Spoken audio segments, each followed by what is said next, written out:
mara kendhangan kene ana ramen yaiku ngruwat desa. Aku katikahake dene Gus Lurah jaga ana tapal wates desa mara kendhangan kene.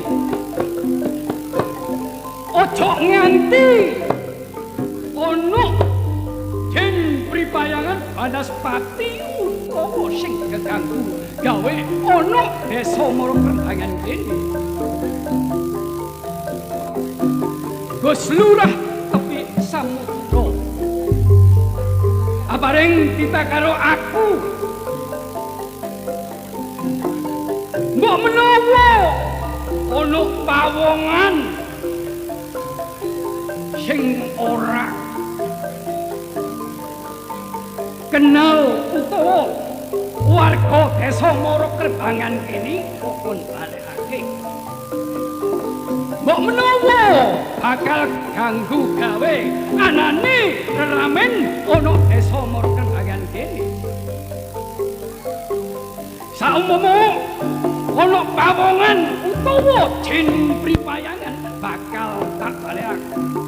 Loh, sapa klebat-klebat iki?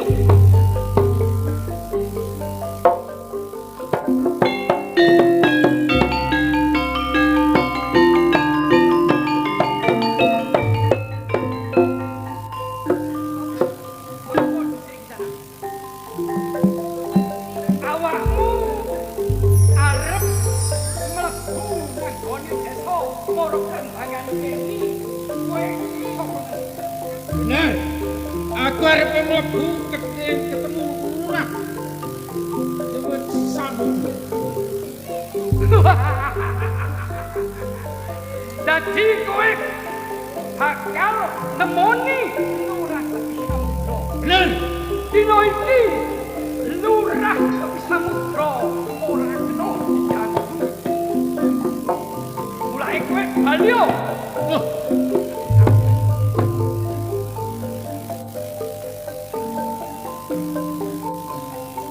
Wani kowe. Apamu sing tak wedeni? Berarti aku gak ngerti. Aku orang kenal karo sliramu.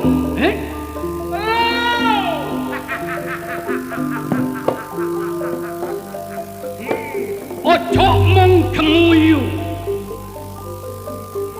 Ning desa mara kendhangan kene ana ramen.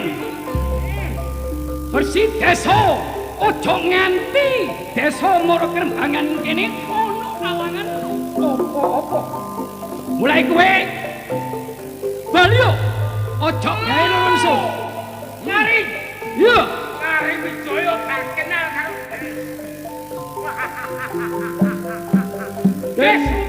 Dan sumo. Kowe wis kandel golekmu wani mlebu ana nggone tlatah desa mara kendhangan kene. Tak elingo bali yo.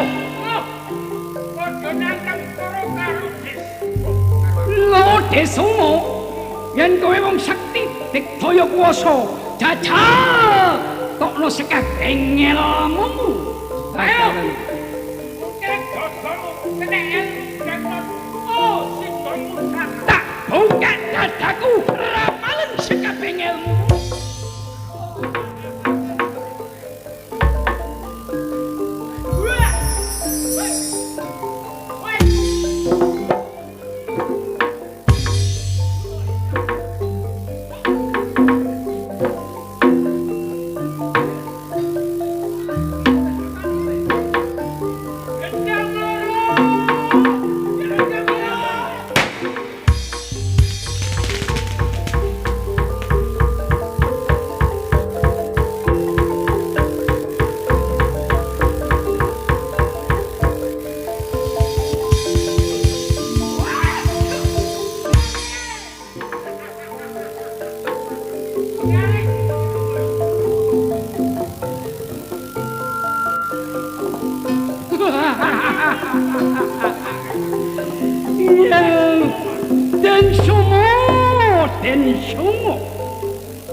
Yen kowe kepingin ketemu karo lurah tepi samudra, kowe kudu bisa nugel gulune Nyari Wijaya. Ayo.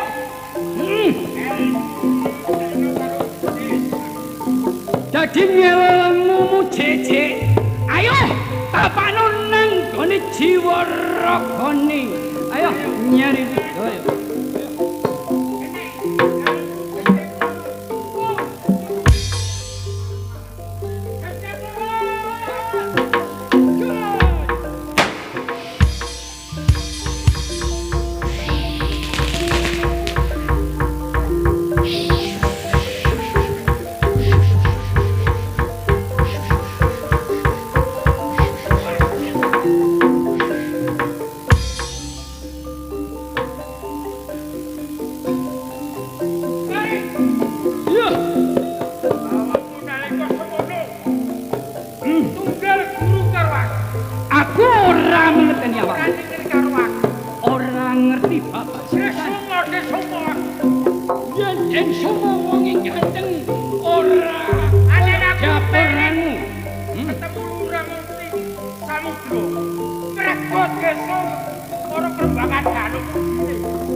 Ayo, nek pancene awakmu wong setri, awakmu mari ngablok Nyari Wijaya. Ayo, awas tak tapengi Aji Japa Mangga.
Siramu bisa malih rupa, aku uga bisa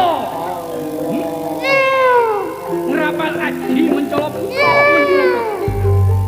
jenengan iki lho.